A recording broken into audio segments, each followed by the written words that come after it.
The book of Revelation talks about being restored back to the garden. Having access to the tree, the Garden of Eden, is actually paradise on earth, but not physically, if you know what I mean.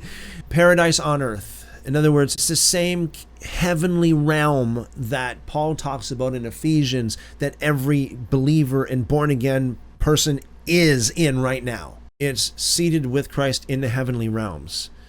It is partaking of the tree of life once again. Because how can you get saved if you can't partake of the tree of life? Really?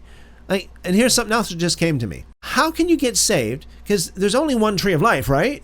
God, it doesn't say here that God planted, well, I'm going to take a dozen trees of life and I'll plant them all over the place, but one of them's going to be in the midst of the garden. So when the garden is done away with, then we still have the other trees of life for people to partake of to get saved. No, there's one tree of life that's found in paradise, and that is accessed through repentance and through the Spirit of God. When the Spirit of God breathes that life into you, that resurrection power into you, again, the same Spirit that raised Jesus from the dead, dwelling in you, raises you, quickens you, and brings you into the spiritual garden of God and lets you partake of that tree of life. And that is salvation, when you really live in a spiritual sense. But I do believe that it is quite likely that God created this earthly realm to be temporary right from the very beginning.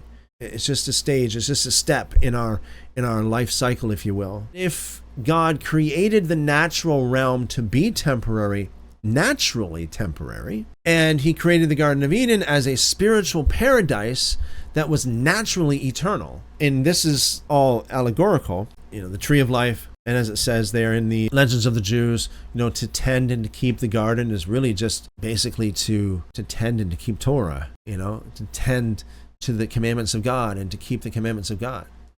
Isn't that amazing? Isn't that awesome?